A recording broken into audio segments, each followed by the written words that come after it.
तो दोस्तों, जैसा कि आपको पता है हम लोग एनटीपीसी के हर एक शिफ्ट का पीआईक्यू सॉल्व कर रहे हैं मैथ्स का। तो अगर आपने 4 जनवरी शिफ्ट 1 और शिफ्ट 2 का पीआईक्यू नहीं देखा है मैथ्स का तो आप डिस्क्रिप्शन बॉक्स में जाके देख लीजिए।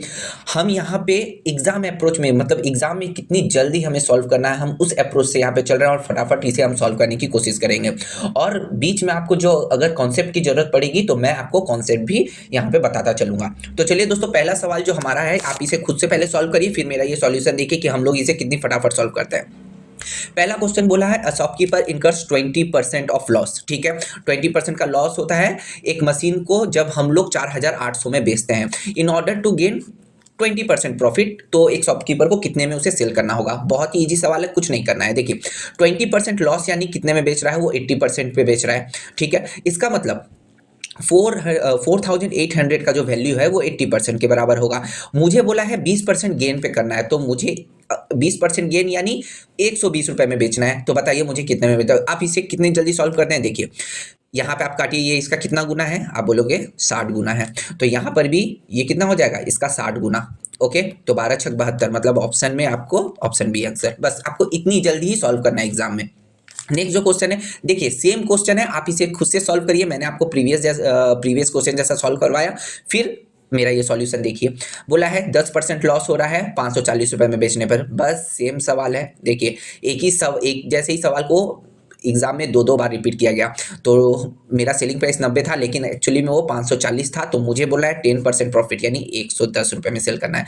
ये इसका कितना गुना है, 6 गुना है। तो ये भी इसका 6 गुना हो जाएगा, इसका मतलब 660 रुपया। देखा आपने, हम लोग कितनी जल्दी इसको सॉल्व कर लिए। नेक्स्ट जो क्वेश्चन ने बोला है, if the price of grocery item consumed by a man increased by 25%। ठीक है, तो जो प्राइस है वो अगर बोल रहा है कि अगर 25% बढ़ जाए, 25% मतलब कितना होता है इसका फ्रैक्शनल वैल्यू, तो आप बोलेंगे 1/4। मतलब किसी सामान का जब प्राइस, अगर किसी सामान का प्राइस पहले अगर 4 रुपया रहा होगा तो वो अब बढ़ के कितना हो गया है, 1 रुपया बढ़ गया होगा उसमें, और वो 5 रुपया का हो गया। बोला है at what percent should its consumption reduce. ठीक है, तो हम लोग कंजप्शन को कितना रिड्यूस कर दें कि हमारा जो एक्सपेंडिचर है, मतलब जो खर्च है, वो हमारा सेम रहे। ठीक है, तो आई होप आपको ये सवाल समझ में आया होगा। तो आपको मैं बता दूं, ये बड़ा ही इजी सवाल है। आपको एक्सपेंडिचर का एक छोटा सा फॉर्मूला याद रहना चाहिए। Expenditure equals to consumption into price होता है। ठीक है, अब देखिए यहाँ पे कंजम्पशन और जो प्राइस होता है, ये दोनों के क्या होता है, तो आपका विलोम अनुपाती या फिर इनवर्सली प्रोपोर्शन। ठीक है, मतलब एक अगर बढ़ेगा तो दूसरा कमेगा सेम रेट पे। तो देखिए यहाँ पे क्या हो रहा है, 4 आपका पहले 4 था और 5 आपका बढ़ के हो गया प्राइस। तो इसका आपका क्या होगा, कंजम्पशन क्या होगा, सॉरी हाँ, तो कंजम्पशन क्या होगा, यहाँ पे जब एक्सपेंडिचर अनचेंज्ड बोल दिया है, जब भी अनचेंज्ड बोलेगा तभी ये दोनों क्या होगा, इनवर्सली प्रोपोर्शन होगा। तो कंजम्पशन इसका इनवर्सली प्रोपोर्शन यानी ये 5 हो जाएगा, ये 4 हो जाएगा। मतलब क्या हुआ, पहले हम 5 कंज्यूम करते थे, अब हम कितना यूनिट कंज्यूम कर रहे हैं, 4 यूनिट। मतलब कितने की घाटा आया यहाँ पे, 1 का, कितने पर, 5 पर, यानी 1/5 कितना होता है इसका परसेंटेज वैल्यू, 20%। ठीक है, मैं आपको समझा रहा हूँ इसलिए इतना टाइम लग रहा है, लेकिन एग्जाम में आप इसे जल्द से जल्द इसी तरह सॉल्व करेंगे। चलिए नेक्स्ट क्वेश्चन ने बोला है, एक एरोप्लेन में मेरे पास 500 पैसेंजर है, जिसमें से 45% क्या है, मैन है 45%, और चिल्ड्रन कितने हैं मेरे पास, चिल्ड्रन है मेरे 20%। तो बोला है ratio of man women and children. अच्छा, कुछ वोमेन भी है, तो वोमेन कितने हो जाएंगे, ये 45 और ये 20 हो गया 65, यानी 35% क्या हो जाएंगे वोमेन। बोला है तीनों का रेशियो निकालने। देखिए तीनों का रेशियो निकालने के लिए आपको अभी इस 500 की कोई भी जरूरत नहीं है। क्यों जरूरत नहीं है, मैं आपको अभी बताता हूँ। देखिए इन तीनों को पहले अगर मैं रेशियो में लिखूँ तो इन तीनों को काट दीजिए। यहाँ पे कितना आएगा, 5 से चला जाएगा, 5 9 ज़ा, और यहाँ पे आ जाएगा 5 चौका 20, और यहाँ पे आ जाएगा 5 सत्ते 35। लेकिन यहाँ पे आप अरेंजमेंट को समझिए, पहले मैन है माने 9:2, फिर वोमेन है, वोमेन का 7, और ये 4, फिर ये आएगा। ओके, तो यहाँ पे 9:4:7, ये मेरा आंसर हो जाएगा। आप बोलोगे 500 कहाँ गया, अरे भाई 500 को आप क्या करते, इससे आप तीनों को मल्टीप्लाई ही करते 500 को। तो इसीलिए जब तीनों को मल्टीप्लाई करते हो तो वो 500 तीनों में ही कट जाता है, इसलिए मुझे उसे लेने की कोई जरूरत भी नहीं है। या फिर आप एग्जाम में और तेज सॉल्व कर सकते थे। आप यहाँ पे मैन और जो चिल्ड्रन है, आप इन दोनों के रेशियो देख सकते थे यहाँ से कि 9:4 आ रहा है। मतलब पहला वाला क्या हो जाएगा, sorry sorry sorry, oh sorry, ये ऑप्शन सी नहीं, ऑप्शन डी आंसर होगा, क्योंकि 9:7:4 है। तो पहला वाला 9 है तो आखिरी वाला 4 हो जाएगा, ये ऑप्शन नहीं होगा, सॉरी। तो आप इस तरीके से देख के भी फटाफट सॉल्व कर सकते थे। ओके, फिर भी मैंने आपको थोड़ा सा डिटेल में बता दिया। बोला है दो भार है 27 किलोग्राम का और 108 ग्राम का। देखिए यहाँ पे यूनिट अलग अलग है, तो आपको पहले सेम यूनिट पे लाना होगा। तो मैं क्या करता हूँ, 27 किलोग्राम को ग्राम में लाता हूँ। तो 27 किलोग्राम को ग्राम में लाने के लिए 3 जीरो को ऐड कर दीजिए और यहाँ पे 108। ओके, अब बस क्या ही है, काट दीजिए। यहाँ पे मुझे लगता है कितने बार में चला जाएगा, हाँ 27 से पूरा काट दीजिए और ये 27 फोर्जा हो जाएगा। तो 4 1 4 250, मतलब 250:1 आंसर। ठीक है, फटाफट करना है। नेक्स्ट जो क्वेश्चन हमें बोला गया है, बड़ा ही, ये देखिए बड़ा लॉजिक वाला क्वेश्चन है। आप इसे खुद से एक बार सॉल्व करने की कोशिश करिए, फिर मेरा ये सॉल्यूशन देखिए। बोला है कि देखिए ये जो n है ये यहाँ पे नहीं है, आप इसे करेक्शन कर लीजिए। 2n है और ये 5m है। ठीक है, ये यहाँ नहीं है। ओके, तो बोला है कि मेरे अगर डिनोमिनेटर मतलब क्या होता है, नीचे वाला, ठीक है, हर। तो ठीक है, अगर मेरे हर में 2n और 5m इस हिसाब से रहा होगा, ठीक है, और ये n और m जो है वो नॉन नेगेटिव नंबर होंगे, मतलब इसका वैल्यू जो भी होगा पॉजिटिव में होगा। तो बोलिए उसका जो आपका ये है, what will be the decimal expansion, उसका जो कुछ भी अगर हम संख्या को ऐसे एक हर से अगर भाग देते हैं, तो बोलिए उसका जो एक माने डेसिमल जो दशमलव का प्रसार होगा वो कैसा होगा। पहला बोला है non terminating but recurring, can't determined, terminating और नॉन टर्मिनेटिंग है, नॉन रिकरिंग। तो देखिए लॉजिक क्या बोल रहा है, देखिए कोई भी संख्या अगर 2 और 5 इस तरीके से, मतलब 2 × 5 तो मल्टीप्लीकेशन फॉर्म में है, इसका मतलब नीचे हमेशा 10 के गुणनफल में आएगा। और जब भी 10 होगा नीचे, इसका मतलब क्या, वो हमेशा पॉइंट के बाद टर्मिनेट हो जाएगा, मतलब 0.5 0.6 जैसा भी हो। अब अगर मैं बोलूँ कि ऊपर 12 है और नीचे आप 10 से डिवाइड करिए, तो क्या होगा, ये 1.2, देखिए टर्मिनेटिंग है। ठीक है, तो ये क्या हो जाएगा, शांत हो जाएगा, टर्मिनेटिंग हो जाएगा इसका आंसर। ओके, आई होप ये आपको समझ में आया होगा। बड़ा ही लॉजिक वाला क्वेश्चन है, बड़ा ही सुंदर क्वेश्चन है। बोला है 21,600 का मुझे गुणनखंड पूर्ण वर्ग क्या है, इसके कितने गुणनखंड हैं जो पूर्ण वर्ग होंगे। तो देखिए ऐसे सवाल को कितनी जल्दी सॉल्व करते हैं, कुछ नहीं, आपको मैं इस पे थोड़ा कॉन्सेप्ट भी देता हूं। जब भी आपको ऐसे कोई सवाल पूछ लिया जाए तो आपको क्या करना है, देखिए पहले तो इसे उसके फैक्टर में तोड़ दो। तो पहले मैं इसे फैक्टर में तोड़ता हूँ, एक बार में अगर आपसे नहीं टूटता है तो इस तरीके से करिए। 216 को किसका क्यूब नजर आ रहा है, 6 का, और यहाँ पे जो 100 बचा हुआ है, इस 100 को क्या हम ऐसे लिख सकते हैं, 5 का स्क्वायर इंटू 2 का स्क्वायर। आप बोलोगे हाँ बिल्कुल। अब देखिए इस 6 को मैं थोड़ा और क्या इस तरीके से लिखता हूँ, इसे हमेशा हमें किसमें, जो प्राइम नंबर्स हैं हमेशा उसमें हमें लाना होता है। तो चलिए अब मैं इसको और थोड़ा सॉल्व करता हूँ। तो यहाँ पे मेरे पास क्या आ जा रहा है, ये 2 का क्यूब, देखिए यहाँ पे मैं डायरेक्ट लिखता हूँ, ये 2 का क्यूब हो जाएगा और यहाँ पे 2 का स्क्वायर, इसका मतलब कि क्या हो जाएगा, 2⁵ इंटू यहाँ पे 3 का क्यूब भी है और 5 का स्क्वायर। ठीक है, पहले तो आप इसे लिख लो, मैं कॉन्सेप्ट पहले बता रहा हूँ कि आपको कभी भी ऐसा सवाल आ जाए तो क्या करना है।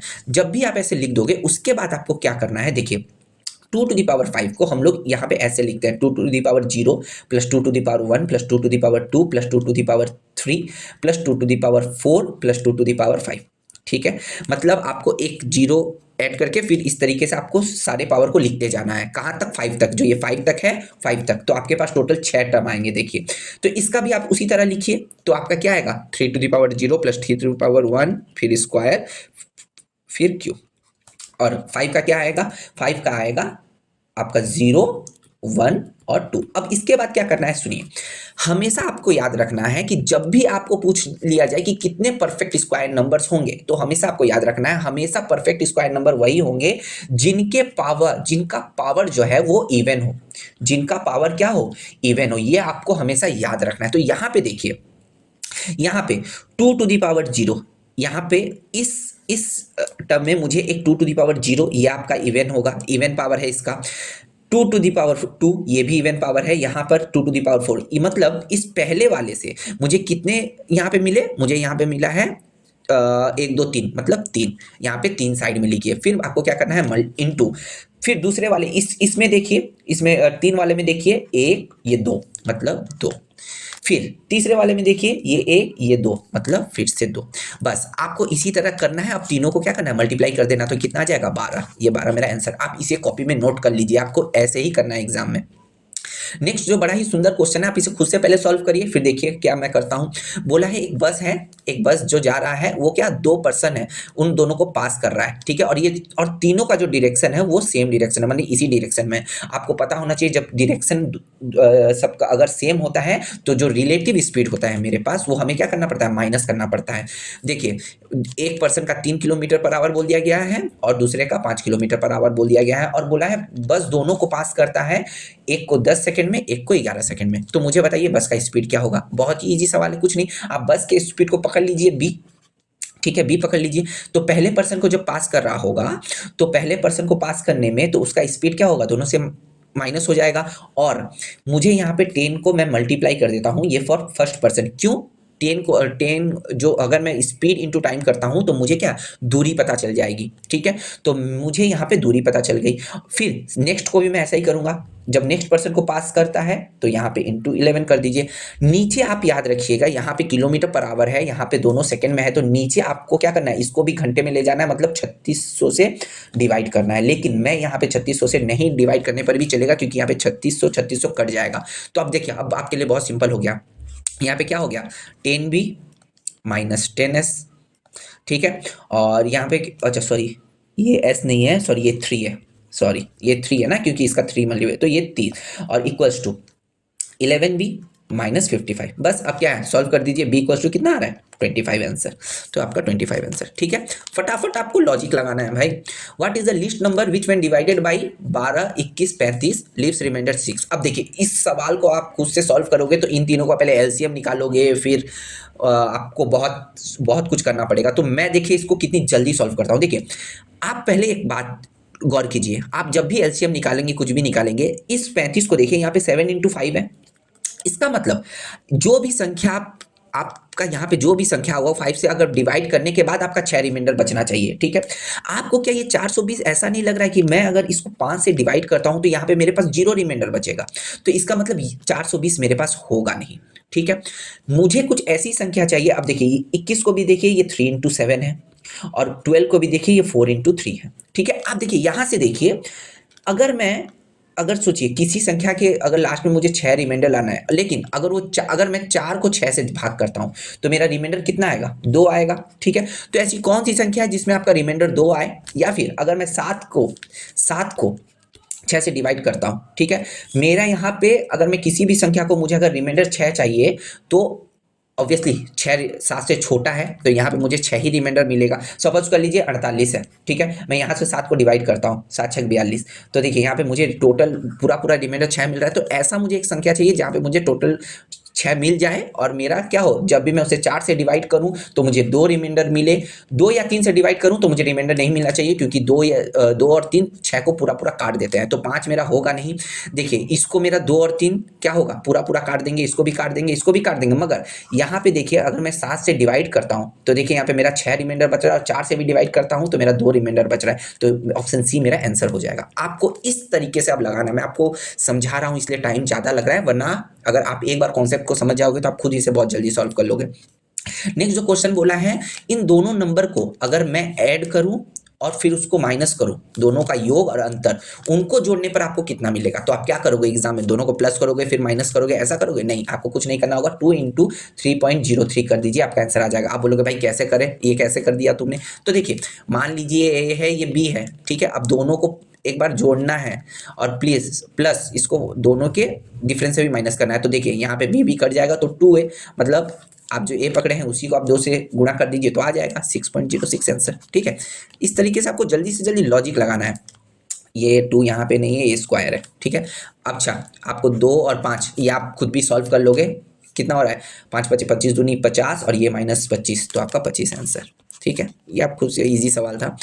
अच्छा बोला है इसका वैल्यू फाइंड करना है, तो आपको मैंने क्या कहा था, अगर आपको sine 90 minus theta equals to cos theta होता है, ये अगर आपको पता है, और cos 90 minus theta equals to sine theta होता है, अगर ये फॉर्मूला आपको पता है तो ये 1 सेकंड का भी सवाल नहीं है। आप दोनों में से किसी एक को ही चेंज करिए, ठीक है। तो चलिए साइन मैं क्या करता हूँ 90 माइनस क्या कर देता हूँ थीटा कर देता हूँ, क्योंकि मुझे इसे भी कॉस में ले जाना है। तो क्या हो जाएगा 45 प्लस है, ठीक है।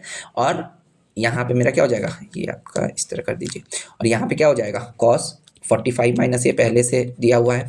अगर आप इसको सॉल्व करते हो तो अंदर में क्या बच रहा है 45 माइनस ए, और ये साइन चेंज होकर क्या हो जाएगा cos 45 माइनस ए, और यहाँ पे ऑलरेडी cos 45 माइनस ए है तो दोनों कट जाएगा तो जीरो आंसर। ठीक है, वैसे तो ये आपको देख के ही आपको पता लग जाना चाहिए था। देखिए नेक्स्ट क्वेश्चन बोला है अनिल और बलबीर है, अनिल है और प्लस बलबीर, ये दोनों एक साथ काम को फिनिश करते हैं 3 दिन में। ठीक है, 3 दिन में एक साथ काम को आपको फिनिश करते हैं, और जो दे स्टार्टिंग वर्क टुगेदर, दोनों ने एक साथ काम शुरू किया और 2 दिन बाद अनिल क्या हो गया, मतलब छोड़ के वो इंजर्ड हो गया, छोड़ के चला गया, और बलबीर को और 2 दिन ज़्यादा लगे। तो बोलो in how many days Balbir alone can finish the same task, उस काम को अगर बलबीर अकेला करता तो कितने दिन में करता। देखिए बड़ा ही, आपको इसमें सॉल्व करने की कोई जरूरत नहीं है, थोड़ा दिमाग लगा के लॉजिक से सोचिए।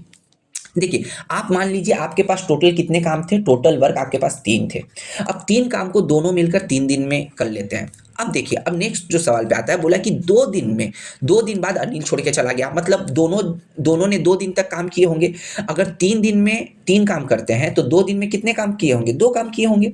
इसका मतलब जो एक काम बच गया वो आपका बलबीर कितने दिन में कर रहा है, और 2 दिन लगा रहा है, मतलब बलबीर एक काम को, एक टास्क को बलबीर 2 दिन में कर रहा है। अब मैंने क्या कहा था, टोटल काम कितने हैं, 3 हैं, तो एक टास्क को, एक काम को 2 दिन में कर रहा है, तो 3 काम को कितने दिन में करेगा, 6 दिन में करेगा। देखिए बाई लॉजिक आपको सॉल्व कर देना है, इतनी ही जल्दी आपको देख, ये क्या होता है, ये आप प्रैक्टिस से आपको देख के ही पता चल जाएगा, आपको सॉल्व करने की जरूरत नहीं है दूसरे बच्चों की तरह। नेक्स्ट जो क्वेश्चन है बोला है कि the difference between compound interest and simple interest, दोनों का बोल दिया है आपका कितना 10% 2 साल के लिए। तो बताइए कितना हो जाएगा, ये तो देख के ही समझ में आ जाना चाहिए। 10 को इससे मल्टीप्लाई कर दीजिए 10% को, तो यहाँ पे कहीं कहीं ऑप्शन बी आता है। ठीक है, मैं आपके लिए सॉल्व कर देता हूँ। कभी आपको CI और SI का डिफरेंस पूछ लिया जाए 2 साल के लिए, तो इसका एक फॉर्मूला होता है, क्या फॉर्मूला होता है, P into are square, R/100 का स्क्वायर। ठीक है, ये आपका फॉर्मूला होता है। तो देखिए ये 2 साल का डिफरेंस आपको दे दिया गया है 50, आपको P निकालना है, R का वैल्यू आपको दे दिया गया है 10 का स्क्वायर यानी 100, और नीचे आपका 100 का स्क्वायर, तो एक तो कट जाएगा और ये 100 यहाँ पे मल्टीप्लाई हो जाएगा, तो P का वैल्यू इतना। ठीक है, ये 10% था इसलिए हम लोग इसे जल्दी सॉल्व कर सकते थे। चलिए यहाँ पे इस सवाल को आपको करने में बहुत टाइम लगेगा, लेकिन मैं यहाँ पे डिजिट सम का इस्तेमाल करूंगा और इसे बहुत फटाफट निकालूंगा। अगर आपको डिजिट सम का कॉन्सेप्ट जानना है तो मुझे कमेंट करिए, मैं आपको डिजिट सम के बारे में पूरा अच्छे से बताऊंगा, जहाँ पे आपके बड़े से बड़े कैलकुलेशन आप मात्र सेकंड में कर लोगे, या फिर जिसको पता है वो तो आराम से कर लेगा। तो चलिए डिजिट सम यूज करते हैं। 7 5 कितना होता है 12, 12 यानी इसका डिजिट सम कितना होता है 3। चलिए नेक्स्ट यहाँ पे देखिए, यहाँ पे आपका इन दोनों का डिजिट सम आ जाएगा 8, और 8 7 15 यानी 15 यानी 6 डिजिट सम, और 6 इंटू 2 करेंगे, 6 दूनी 12 यानी 12 मतलब 3। ठीक है, तो देखिए ये दोनों तो कट गया, मतलब जीरो, मतलब इस पोर्शन का वैल्यू जीरो आ गया। अब देखिए यहाँ पे बोला है, यहाँ पे देखिए 9 को तो हम लोग जीरो ही पकड़ते हैं, तो 4 को 2 से डिवाइड करेंगे तो यहाँ पे आ जाएगा 2, प्लस यहाँ पे 3, यहाँ पे देखिए यहाँ पे 33 को 3 से डिवाइड करेंगे तो 11, और 11 का डिजिट सम होता है 2। अब देखिए यहाँ पे इन दोनों को 9 से मल्टीप्लाई है, मतलब ये भी पूरा जीरो हो जाएगा, क्योंकि जीरो से आप कुछ भी मल्टीप्लाई करिए जीरो ही होगा। और यहाँ पे क्या हो जाएगा -7, तो 2 - 7 यानी कितना हो जाता है, 2 - 7 यानी आपका हो जाता है -5 यानी आपका डिजिट सम कितना होता है 4। अगर आपको कॉन्सेप्ट नहीं पता तो आप कमेंट करिए, मैं आपको ये सारे कॉन्सेप्ट बताऊंगा। एक एक कितना हो गया 2, तो 2 को यहाँ से डिवाइड करेंगे तो 2। अब देखिए जबकि जबकि यहाँ पे मेरा क्या है, ये आपका -5 था ना, ये आपका -5, अच्छा तो यहाँ पे मेरा आ जाएगा -2, तो ये आपका आ जाएगा -2, तो 2 - 2 कितना हो गया 0। यहाँ इसका मतलब ऑप्शन में जिसका वैल्यू 9 और 9 आएगा, जिसका डिजिट सम 9 आएगा वही उसका आंसर है। तो ऑप्शन में देखिए किसका डिजिट सम 9 आ रहा है, 5 4 9, ये आपका आंसर है। आप इसे खुद सॉल्व करिए, देखिए आपका -225 ही आंसर आएगा। ठीक है, या फिर आप डिजिट सम से सॉल्व करिए। बोला है 250 का 30%, 250 का 30% कितना होता है भाई 75, बहुत ही है। उसके बाद बोला है अच्छा इसको यहाँ से काटिए, 5 7 35 मतलब 40, यानी कितना हो गया 215 आंसर। ठीक है, चलिए चलते नेक्स्ट क्वेश्चन की तरफ। बोला है द वैल्यू ऑफ, इसका बड़ा ही इजी है, 361 किसका स्क्वायर है 19 का, और 1024 32 का। ठीक है, ये आ गया आपका आंसर। चलिए नेक्स्ट सम है find the value of sine 15 degree. देखिए ऐसे सवाल को आपको कैसे करना है, हमेशा आपको क्या करना है, साइन 15 डिग्री बोला है, आपके पास किस किस का वैल्यू आपको पता होता है, 0, 30, 45, 60 डिग्री, 90 डिग्री, आपको ऐसे वैल्यूज पता है। आप कुछ ऐसा करके इसको ब्रेक करो जिसको माइनस करने से आपका 15 आ जाए। जैसे मैं कहना चाहता हूँ, अगर मैं 45 माइनस 30 कर दूं तो क्या आपको नहीं लग रहा है कि ये 15 है? मैं तो इसे ऐसे भी लिख सकता हूँ। अब देखिए क्या करना होता है। अब क्या ये आपको इस फॉर्मूले में नजर नहीं आ रहा, साइन ए माइनस बी? तो साइन ए माइनस बी का क्या फॉर्मूला होता है, sine A into cos B minus cos A into sine B, cos A into sine B.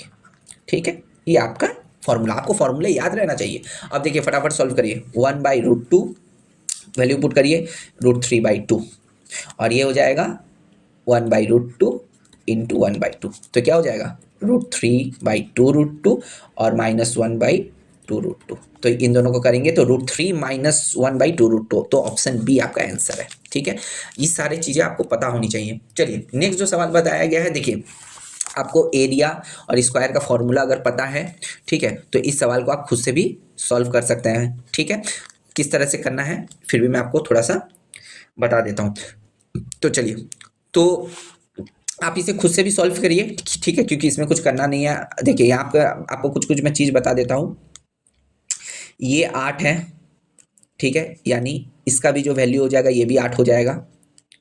ठीक है, ये 5 है, यानी इसका भी वैल्यू क्या हो जाएगा, 5 हो जाएगा। और यहाँ पे देखिए ये 7 है, ये अगर 7 है तो ये भी 7 होगा, तो ये भी 7 होगा, तो इतना ये 7 हो जाएगा। मतलब इस 20 को एक 7 और एक 13 में हम डिवाइड कर सकते हैं। अगर ये 13 है तो ये भी 13 हो जाएगा, ये भी 13 हो जाएगा, ये भी 5 हो जाएगा। ठीक है, तो आई होप आपको ये समझ में आ रहा होगा, ठीक है, कि हमें इसे कैसे करना है। अब चलिए, अब आप इसको सॉल्व करिए।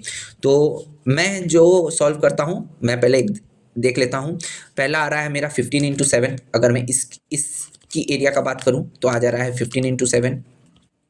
ठीक है, मतलब आ गया 105।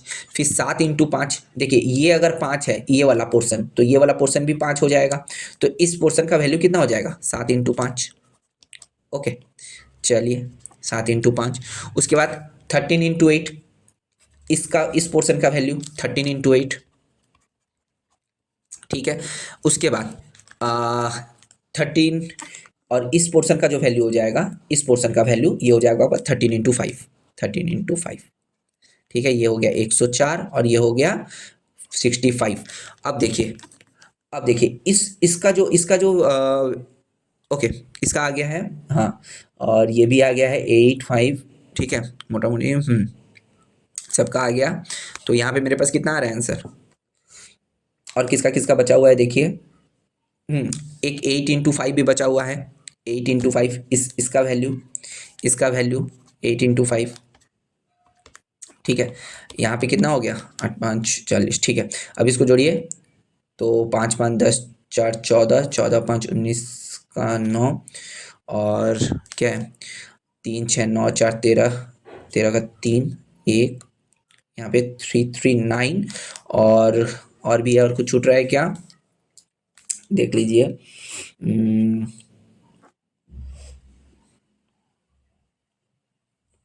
हाँ, और एक छूट रहा है 7×5, और एक है, देखिए कहाँ पर है, ये रहा, ये वाला पोर्शन, ये 7 है और ये 5 है, तो ये 7×5, इसका मतलब 35 और एक ऐड होगा।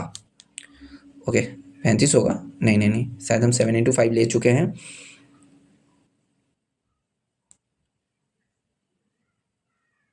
ओके, तो यहाँ पे और क्या ऐड होगा,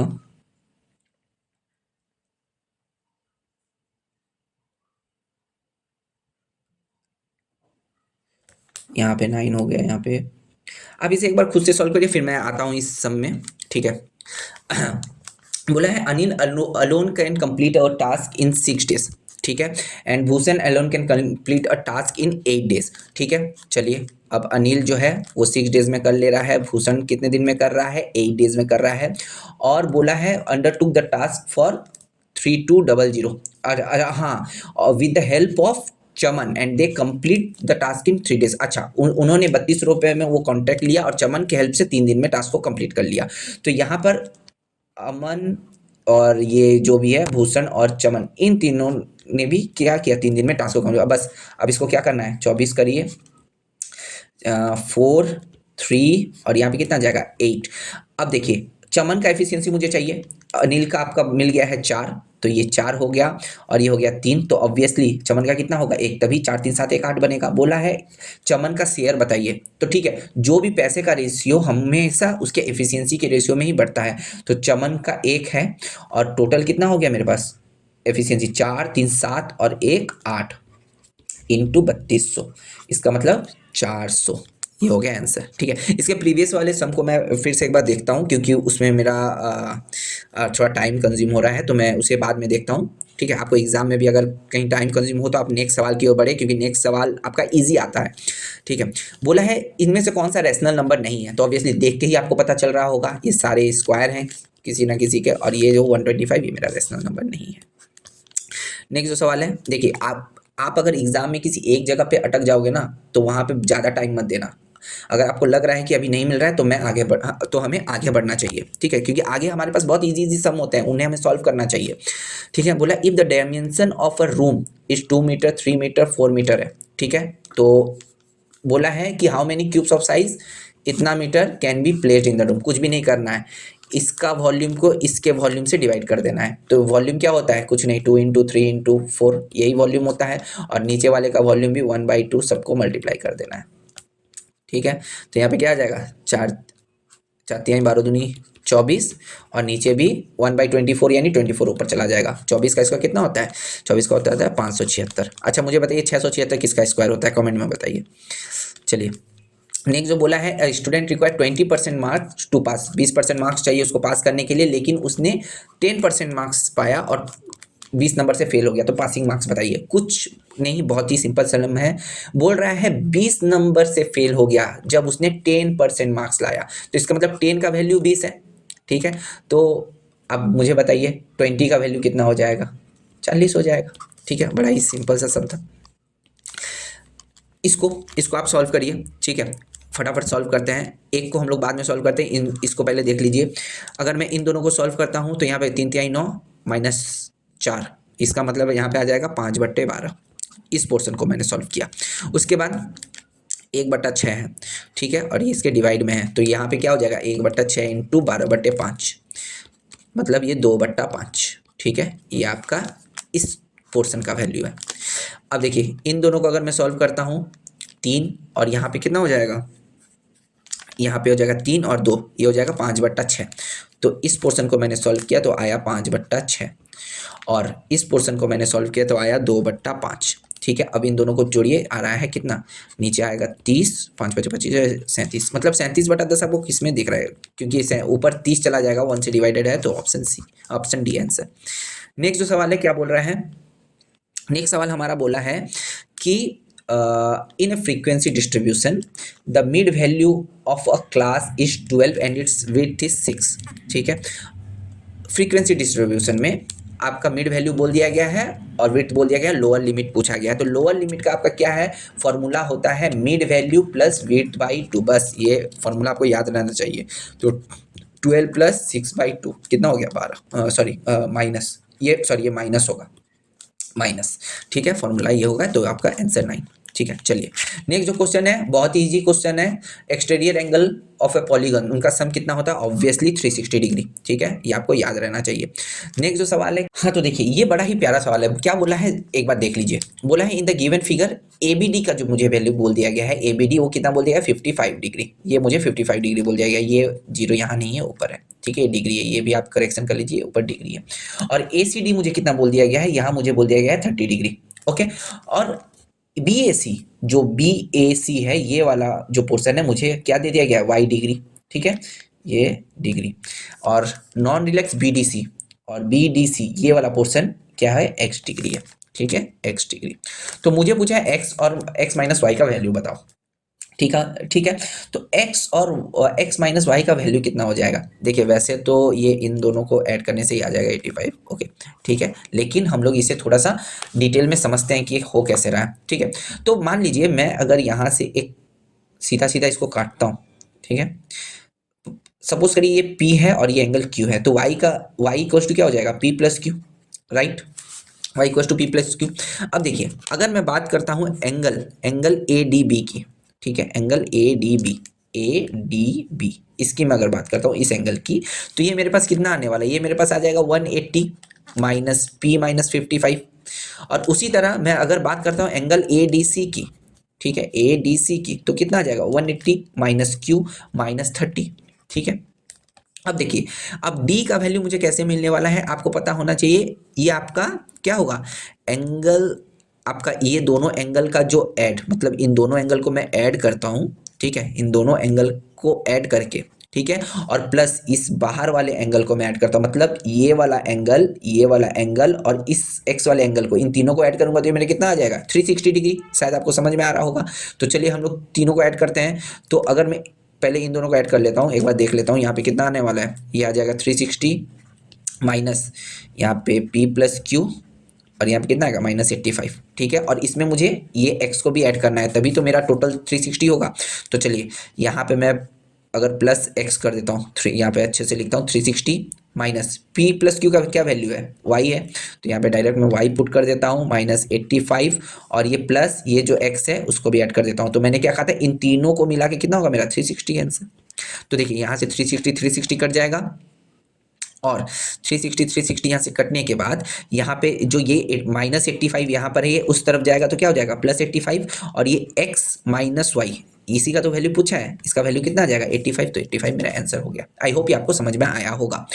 अब चलते हैं हमारे नेक्स्ट क्वेश्चन की तरफ।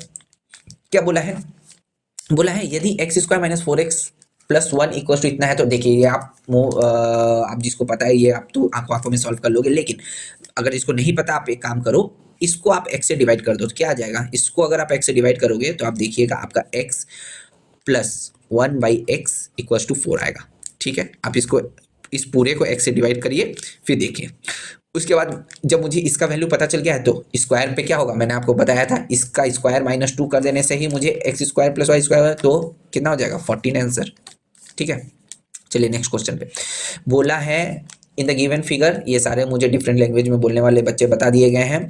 बोला है कौन सा लैंग्वेज ऐसा है जिसमें 1 आउट ऑफ 3 स्टूडेंट बोल रहे हैं, मतलब 1/3, ठीक है, 3 बच्चों में हर एक बच्चा बोल रहा है। तो ऑब्वियसली ये जो टोटल का 1/3 ही मेरा होगा, तो ठीक है 72 का 1/3 कितना होता है 24। तो यहाँ पे देखिए 24 से ज़्यादा एक ही है, वो है हिंदी, तो हिंदी मेरा आंसर हो जाएगा, ठीक है। बस बहुत ही ईजी सवाल था। देखिए बोला गया है दी गई संख्या में 6/5 का प्रतिनिधित्व कौन कर रहा है, ठीक है, कौन रिप्रेजेंट कर रहा है। देखिए ये बहुतों को समझ में नहीं आएगा, लेकिन ये है बहुत ईजी।